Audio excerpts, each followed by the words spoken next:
లైఫ్‌లో 2 విషయాలలో గనక మంచి మార్పు తీసుకురాగలిగారు అంటే 2 విషయాలను గనక మార్చుకోగలిగారు అంటే, జీవితంలో మీకు కావలసిన డబ్బుని కానీ, ఇక దేనినైనా సరే చాలా ఈజీగా అట్రాక్ట్ చేయొచ్చు. మరి ఆ విషయాలేంటి అని తెలుసుకోవాలి అని మీకనిపిస్తే, తెలుసుకోవాలని ఇంట్రెస్ట్ ఉంటే, ఈ వీడియోని చివరి వరకు స్కిప్ కాకుండా చూడండి. నా పేరు వెంకట్. విశ్వమణి వెంకట్. నేను లా ఆఫ్ అట్రాక్షన్ కోచ్. అలాగే హోపోనోపోనో హెలన్. ఎవరికైనా లా ఆఫ్ అట్రాక్షన్ తెలుసుకోవాలి, జీవితాన్ని మార్చుకోవడానికి ఇదొక అద్భుతమైన అవకాశం. ఎందుకంటే యూనివర్స్‌ని నమ్మితే, యూనివర్స్‌ని ఎలా నమ్మాలి, యూనివర్స్‌తో కనెక్షన్ ఎలా తీసుకోవాలి అని తెలిస్తే జీవితం అద్భుతంగా మారడం అనేది పక్కా. ఇలాంటివి ఎన్నో విషయాలు తెలుసుకోవాలనుకుంటే నేను కండక్ట్ చేసే ఆన్‌లైన్ క్లాసెస్ మీకు చాలా బాగా హెల్ప్ అవుతాయి. ఇంట్రెస్ట్ ఉన్నవాళ్ళు ఇక్కడ స్క్రీన్ పైన కనిపిస్తున్న నంబర్‌కి కాంటాక్ట్ చేయండి. Thank you universe. సాధారణంగా ప్రతి ఒక్కరు అనుకుంటూనే ఉంటారు. నేను కోటీశ్వరుడిగా మారాలి. నేను మిలియనీర్‌గా మారిపోవాలి అని ప్రతి ఒక్కరికి కోరిక, కల. అదే దాని గురించి ఫోకస్ చేస్తూ లా ఆఫ్ అట్రాక్షన్ అప్లై కూడా చేస్తూ ఉంటారు. అఫర్మేషన్ కానీ, మేనిఫెస్టేషన్ కానీ రెగ్యులర్‌గా చేస్తూ. కానీ మరి కోటీశ్వరుడికి ఉండాల్సిన గుణాలు అంటే కోటీశ్వరుడు అవ్వడానికి కావాల్సిన అర్హత లేదంటే కోటీశ్వరుడు అవ్వాలంటే ఏమి చేయాలి అన్న విషయం మీకు తెలుసా? తెలియకపోతే జాగ్రత్తగా వీడియో వినండి. ఒక్కసారి ఆలోచించండి.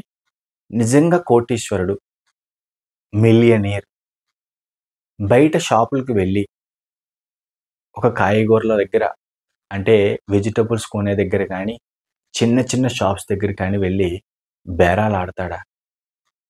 ఆలోచించండి ఒక్కసారి. 50 రూపీస్ చెబితే 30 రూపీస్‌కి ఇస్తావా? అని అడుగుతాడా? అంటే దాని అర్థం ఏంటంటే కోటీశ్వరుడు ఎప్పుడూ కూడా ఇలాంటి చిన్న చిన్న విషయాలకి ఆలోచించడు. ఇలా చిన్న చిన్న విషయాలకి బేరాలాడుతూ తన లైఫ్‌ని, టైమ్‌ని వేస్ట్ చేసుకోడు. అర్థం చేసుకోండి. అంటే ఎందుకు ఈ ఎగ్జాంపుల్ చెప్తున్నానంటే కోటీశ్వరుడిగా మారాలి అంటే కొన్ని మార్పులు మనలో కలగాలి. అంటే కొన్ని మనం చేంజ్ చేసుకోవాలి. అంటే నేను ధనవంతుడిగా మారినందుకు విశ్వానికి కృతజ్ఞతలు. నేను మిలియనీర్‌ని అని పదే పదే చెప్పుకోవడంతో పాటు కొన్ని పద్ధతులు మీరు కొన్ని ఫాలో అవుతున్నవి కొన్ని చేంజ్ చేసుకోవాలి. అందులో ఒకటి ఇలాంటి చిన్న చిన్నవి బేరాలాడడం ఆపండి. అలాగే ఏదైనా ఒక షాప్‌కెళ్లారు. మీ బడ్జెట్ ఒక 2000 రూపీస్ ఒక మంచి షర్ట్ కొనుక్కుందాం అని వెళ్లారు. అది 3000 అన్నారు.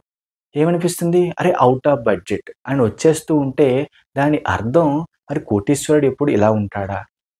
ఒక్క పాయింట్ గుర్తుపెట్టుకోండి. మిలియనీర్ లేదా కోటీశ్వరుడిగా మీరు మారాలి అంటే ఆ కోటీశ్వరుడు ఎలాగుంటాడో అలాంటి అలవాట్లను చేసుకోవాలి.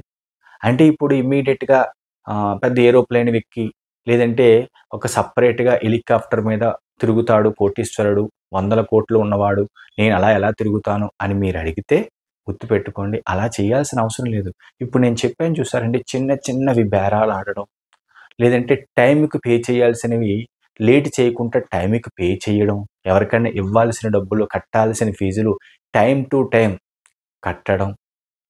ఏదంటే కొంచెం మనం ఒక రేంజ్‌కి నెక్స్ట్ లెవెల్‌కి వెళ్ళి, మనం కొనుక్కోవాల్సినవి అవి బట్టలవ్వచ్చు, వేరే ఏమన్నా అవ్వచ్చు, అది మీకవ్వచ్చు, మీ ఫ్యామిలీ మెంబర్స్‌కవ్వచ్చు. నెక్స్ట్ లెవెల్‌కి వెళ్ళి అవి కొనుక్కోవడం మనస్ఫూర్తిగా. ఇలాగ అలవాటు చేసుకుంటే కోటీశ్వరుడికి అంటే మీరు కోటీశ్వరుడు అవ్వడానికి నేను సిద్ధంగా ఉన్నాను. అంటే నేను ఇంకా ధనవంతుడిగా మారడానికి నేను సంసిద్ధుడిని అని యూనివర్స్‌కి సంకేతం పంపిస్తున్నట్టు లెక్క. అర్థం చేసుకోవడానికి ట్రై చేయండి. చాలా ఇంపార్టెంట్. ఇప్పటికీ చాలామందున్నారు. వాళ్ళ దగ్గర ఎంతో డబ్బుంటుంది. కానీ ఏ రోజు దానిని ఖర్చు పెట్టాలి అంటే చాలా భయం. అంటే ఎందుకో ఇన్‌సెక్యూరిటీ. ఆ ఇన్‌సెక్యూరిటీతో డబ్బును అలా దాస్తూనే ఉంటారు, దాస్తూనే ఉంటారు. కానీ మనస్ఫూర్తిగా వాళ్ళ కోసం వాళ్ళు కూడా ఖర్చు పెట్టుకోరు. ఖర్చు పెట్టండి. మనస్ఫూర్తిగా ఖర్చు పెట్టండి. లేదా విశ్వ నియమాలు ఫాలో అవ్వండి. గోసేవ అవ్వచ్చు, పేదవాళ్ళకి కొంత సాయం అవ్వచ్చు. కొన్ని విషయాలు మీరు కరెక్ట్‌గా ఫాలో అయితే, అది కూడా మనస్ఫూర్తిగా. అప్పుడు యూనివర్స్ ఎన్నో వేల రెట్లు తిరిగి మీకిస్తుంది అన్న విషయాన్ని మర్చిపోవద్దు. డబ్బుని ఆకర్షించడం ఎంత ఇంపార్టెంటో, దానికి ఖర్చు పెట్టడం, ఆ వచ్చిన డబ్బుని ఖర్చు పెట్టడం మనస్ఫూర్తిగా కొన్ని మంచి పనులకు కూడా వాడడం కూడా అంతే ఇంపార్టెంట్.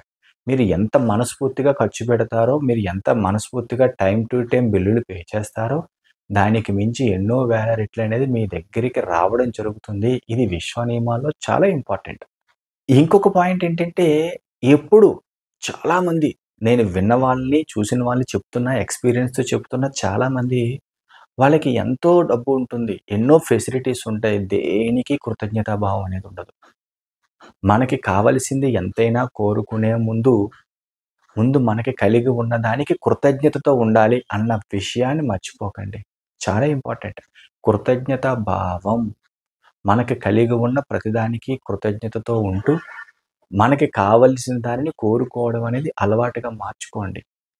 ఎందుకంటే, మనకు ఉన్నదాన్ని హ్యాపీగా ఎంజాయ్ చేయలేనప్పుడు, ఇక ఇంకా కోరుకున్నది మీకొస్తే ఇంకేం చేస్తారు? అంటే మీరు యూనివర్స్‌కి ఏ విధమైన మెసేజ్ ఇస్తున్నారు? ఏ విధమైన ఇన్ఫర్మేషన్ ఇస్తున్నారు? ఒకసారి మీరే ఆలోచించండి. కలిగి ఉన్న ప్రతిదానికి కృతజ్ఞతతో ఉంటూ, అప్పుడు ఇంక కావాల్సిన దాన్ని మనం కోరుకోవాలి. ఇది కూడా విశ్వ నియమాల్లో చాలా ఇంపార్టెంట్ పాయింట్. చాలా చాలా ఇంపార్టెంట్. ఎప్పుడూ కూడా కింగ్‌లాగా బతకాలి. రాజులాగా బతకాలి. ఆ విషయాన్ని మర్చిపోకండి. రాజు ఎప్పుడూ ఎవరి దగ్గర చెయ్యి చాచడు. గుర్తుపెట్టుకోండి. అంటే మనం ఇచ్చే స్థాయిలో ఉండాలి. మనం ఎప్పుడూ ఇచ్చే స్థాయిలో ఉండాలంటే ఆలోచనలు ఆ విధంగా ఉండాలి. నేను ఒకరికి ఇస్తున్నాను. నేను ఒక నలుగురికి భోజనం పెట్టగలుగుతున్నాను అంటే ఎంత అదృష్టం గదా! అంటే అటువంటి అనుభూతి అంటే నలుగురికి భోజనం పెట్టే అంత కెపాసిటీలో నేను ఉన్నాను. యూనివర్స్ నాకిచ్చింది అంటే ఎంత అదృష్టం. ఇలాంటి విషయాలకు కదా కృతజ్ఞతాభావం ఉండాలి.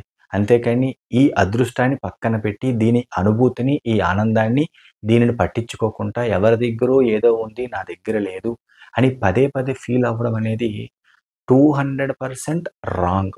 అంటే రాంగ్ ఆలోచన. ఇలాంటి ఆలోచనలు గనక ఉంటే మార్చుకోండి. ఎదుటి వ్యక్తిని చూసి ఆనందపడాలి. మంచిగా గొప్పవాడిని చూసి ఆనందపడాలి. అలాగుండాలని మనస్ఫూర్తిగా కోరుకోవాలి. తప్పు లేదు. యూనివర్స్‌కి అడగండి.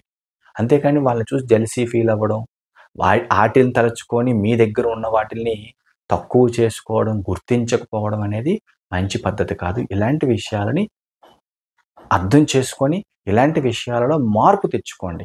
మిమ్మల్ని మీరు మార్చుకోండి. ఎందుకంటే మీరు మారితేనే, మనం మారితేనే మన జీవితం ఉన్నత స్థితికి వెళ్తుంది అన్న విషయాన్ని మర్చిపోకండి. చాలా చాలా ఇంపార్టెంట్.